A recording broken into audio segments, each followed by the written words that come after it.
The great hall of Silverfang Castle had never looked so beautiful, and Kael Ashgrove had never felt so empty. Silver ribbons hung from the stone rafters. White flowers, grown only under the full moon, filled every corner of the room with a soft, sweet smell. Hundreds of pack members stood in rows, dressed in their finest clothes, waiting for their Alpha King to take his vows. Everything looked perfect. Everything felt wrong.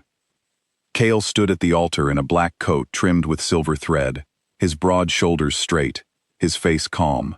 To anyone watching, he looked like a king ready to secure his kingdom's future. But inside, something gnawed at him, a quiet ache he could not explain. It felt like walking through a house he used to live in, where the furniture had been moved just enough that nothing felt right, though he could not say what was missing. Beside him, waiting to take her place, was Seraphine Draymore, a noblewoman from one of the kingdom's most powerful families. She was lovely, poised, and ambitious. Their marriage would end years of tension between two rival packs and bring peace to the land. It was a good match, a smart match. Everyone said so. Everyone except the part of Kael that refused to feel anything for her. He had tried, in the months since their engagement, to find even a flicker of the bond he had heard other mated wolves describe. A pull, a warmth, a sense of coming home. He felt none of it with Seraphine. He told himself it did not matter. Kings married for duty all the time. Love was a luxury he could not afford. Still, at night, alone in his chambers, he sometimes woke gasping, his hand reaching for someone who was not there. He would lie in the dark, staring at the ceiling, trying to remember a dream that slipped away like water through his fingers. A woman's laugh, the smell of wildflowers, a soft voice saying his name. He never could hold on to it. By morning, the feeling was gone, leaving only the strange hollow ache behind. The healer had checked him many times. Nothing was wrong, they said. Perhaps it was simply the stress of ruling a kingdom. Perhaps it was the weight of the crown. Kael had learned to accept the explanation, even if it never fully satisfied him. Now, standing at the altar, he pushed the feeling down again, the way he always did, and turned to look at the elder who would speak the sacred words.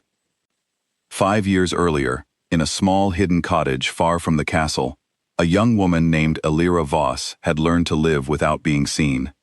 She remembered everything. She remembered the way Kael used to smile at her before the rest of the world woke up, when it was just the two of them, in the quiet hours before dawn. She remembered the mate mark that had appeared on her wrist the night the moon bound their souls together. Silver lines shaped like a crescent moon, glowing faintly under moonlight. She remembered being happy. She remembered the night everything was taken from her. A witch named Old Marin, paid in gold by the Draymore family, had cast a curse upon her, a curse that did not kill, but was crueler in its own way. It erased Alira from the memory of everyone who knew her. Her friends forgot her face, her guards forgot her name. Even Kael, the man who had promised to love her until the moon fell from the sky, looked straight through her, as though she were a stranger, then as though she were nothing at all. She had screamed his name that night, right in front of him, and watched his eyes stay empty. The pack had cast her out soon after, confused by a woman claiming to be their Luna when their true memories held no place for her. She was banished with nothing but the clothes on her back, and the moon mark curse burning faintly on her skin, a mark that no one else could see anymore, but that never once faded from her own eyes. She had been carrying his child. For 5 years, Alira lived far from the kingdom, in a cottage tucked between the hills and the forest, raising her daughter alone. She named her Wren, for the small, steady bird that had once built a nest outside their cottage window, and stayed through every storm. Wren had her father's sharp gray eyes and her mother's gentle heart, and she grew up strong, curious, and unafraid, never once knowing she was the daughter of a king. Alira worked hard to give her daughter a good life. She sold herbs and remedies to travelers passing through. She grew her own food. She sang to Wren at night, the same lullabies Kael used to hum to her, though she never told her daughter where the songs came from. Through it all, one thing remained constant. Every night, no matter how tired or sad she felt, Alira looked up at the moon and spoke softly to the moon goddess Lyriel. "You have not forgotten me. I know you have not." She never received a clear answer. only a quiet warmth that settled over her sometimes, like a hand resting gently on her shoulder. It was enough to keep her going. It was enough to make her believe that somehow, someday, the truth would come home. She did not know that day would come on the very afternoon Chaol was set to marry another woman. It began with the crown. The moon crown of Silverfang was not simply an ornament. It was an object of old magic, said to have been touched by Lyriel herself centuries ago. Every Luna in the kingdom's history had worn it during her binding ceremony, and every single time, the crown had settled easily and warmly onto the true mate's head, as though it recognized her.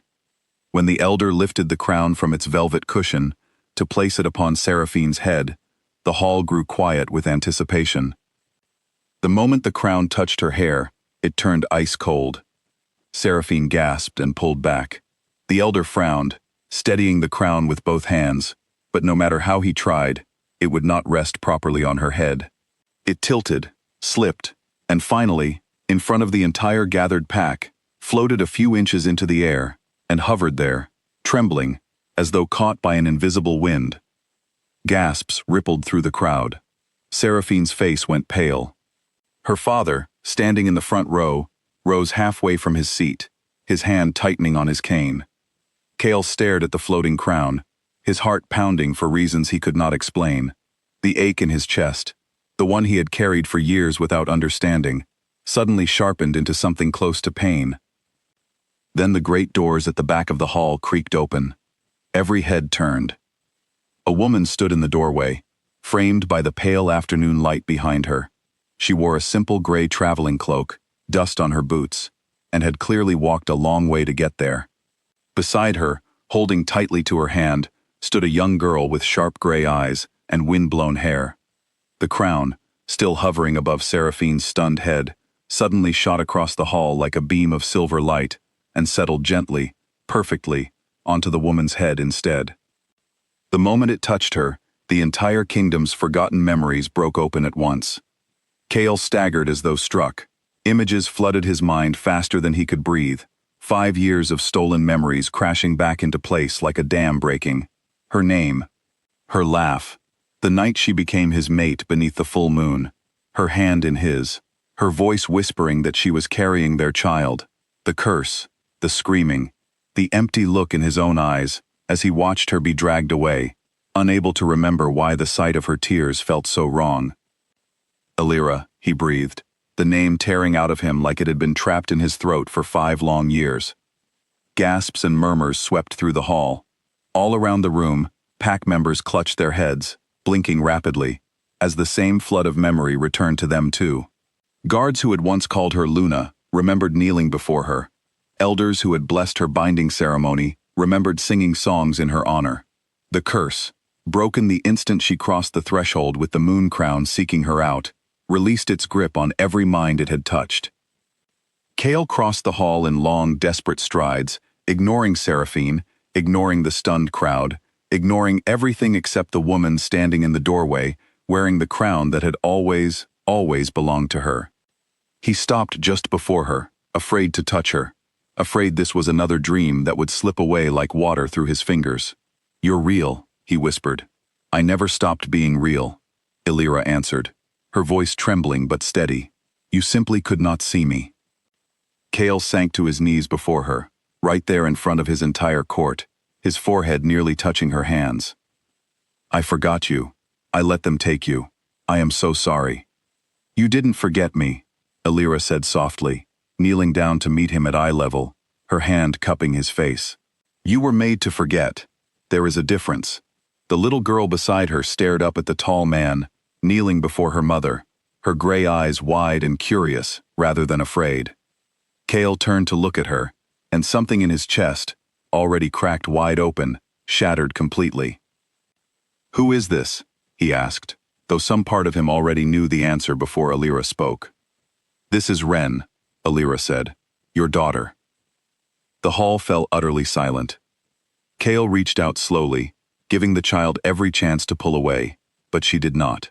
Instead, she studied his face with the same careful, thoughtful expression her mother often wore, then reached out and placed her small hand in his enormous one.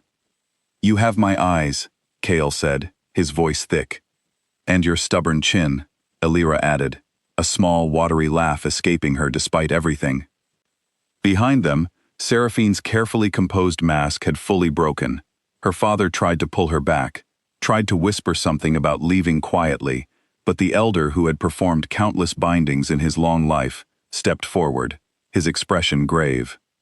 The Draymore family paid for the curse that erased our true Luna, he announced, his voice carrying through the hall. I remember it all now. I remember them meeting with the witch Marin in the Eastern Tower. I remember everything.